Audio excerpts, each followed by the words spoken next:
बेवकूफ मुगलाई पराठा। जबलपुर नामक गांव में एक आदमी रहता है। उस आदमी का नाम सोनालाल भास्कर रहता है। उसका नाम सोनालाल था, पर वो बहुत बेवकूफ था। वो बड़े बेवकूफ वाले काम करते रहता है।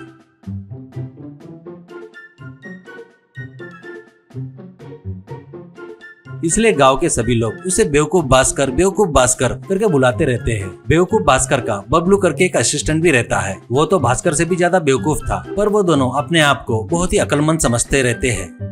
एक दिन वो दोनों ऐसे ही गली में चलते हुए रहते हैं। भास्कर, ए बबलू, अपन ऐसे खाली पुल्ली घूमने से अच्छा कोई तो भी काम करेंगे, ऐसा कहता है। बबलू, हाँ भैया, अपन ऐसे कब तक रहेंगे, अपन कुछ तो भी करके इस गांव वालों को अपने टैलेंट दिखाएंगे, करके बात करते हुए जाते रहते हैं। ऐसे जा रहे थे, उनको उस गांव का एक फेमस मुन्ना बिरयानी पराठा सेंटर करके होटल दिखाई देता है। दोनों भी उस होटल में जाकर टेबल के पास कुर्सी पर बैठकर होटल को देख रहे थे। मुन्ना बिरयानी सेंटर में बहुत सारे लोग आते रहते हैं। वहाँ पर आने वाले सब लोग वहाँ का famous paratha chicken curry order करते रहते हैं। एक व्यक्ति, अरे मुन्ना जी, एक पराठा चिकन करी तो दो, ऐसा कहता है। दूसरा वहाँ पर आकर एक चिकन बिरयानी पराठा टिक्का करके ऑर्डर देता है। ऐसे ऑर्डर देने वाले सभी लोगों को मुन्ना गर्मा गर्म पराठा चिकन करी देते रहता है।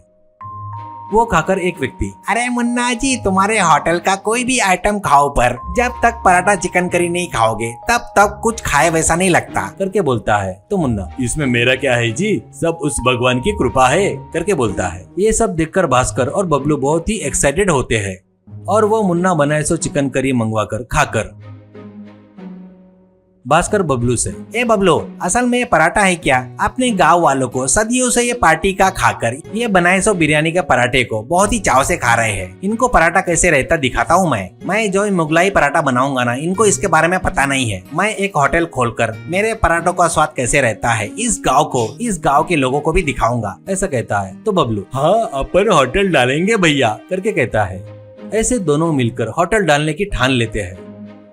अगले दिन मुन्ना के होटल के सामने एक पुराना रूम को किराए पे लेकर उस रूम को पूरा क्लीन करके अच्छे से सजाते हैं और एक होटल में बदल देते हैं। उस होटल का नाम सोनालाल भास्कर मुगलाई पराठा सेंटर करके रखते हैं। उसके बाद उस होटल की दीवारों पर चिकन मुगलाई स्पेशल, एक बार खाओगे तो जिंदगी में कभी नहीं भूल पाओगे, करके लिखा हुआ था। ऐसा पोस्टर चिपकाते हैं। ऐसे पहले दिन होटल शुरू करते हैं। बाद में पराठे बनाते हुए बड़े लोगों के लिए बड़े पराठे, छोटे लोगों के लिए छोटे पराठे बनाते हुए रहते हैं। तभी उस होटल में एक कस्टमर आता है। उसका नाम राकेश रहता है। वो बड़े खाने का शौकीन था। वो टेबल पर बैठते हुए, ए भास्कर, बहुत से पराठा खाया हूँ, लेकिन ये मुगलाई पराठा यानी क्या है रे, कभी सुना नहीं रे, ऐसा कहता है। तो भास्कर, सर, ये दिल्ली का डिश है और दिल्ली में बहुत फेमस है। पराठे के बीच में ऑमलेट रखकर ऊपर से बटर डालकर उसमें थोड़ा अनार के दाने डालकर उस पर चंदन का स्प्रे करते हैं। तो राकेश, क्या चंदन की खुशबू? क्या वो पराठा है या पूजे का सामान? बोलकर, फिर भी ठीक है, इस पराठे को एक बार तो भी ट्राई करके देखता, करके सोचता है। राकेश, मुझे एक मुगलाई पराठा दे दो, ऐसा कहता है। तो भास्कर, तुमको मेरे मुगलाई पराठे का स्वाद दिखाता, लेकिन हमारा बबलू अभी तक आया नहीं सर। वो गांव में सभी लोगों के साथ साथ खास करके आगे वाले होटल के मुन्ना को भी लेकर आएगा। मैं सबके साथ मिलकर एक साथ पराठा दूंगा, कहता है। तो राकेश ठीक है करके बोलता है। राकेश वहाँ पर पराठे का इंतजार करते हुए बैठता है। इतने में बबलू गांव के बड़े छोटे और आगे वाले होटल के मुन्ना को लेकर वहाँ पर आता है। ऐसे सभी उस होटल में बैठते हैं। तभी भास्कर कुछ बड़े कुछ छोटे पराठे बनाकर सबको दे रहा था।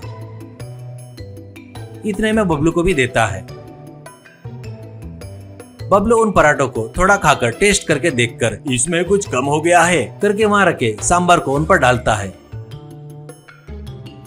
उसके बाद बड़ों को बड़ा, छोटे को छोटा पराठा दे रहा था।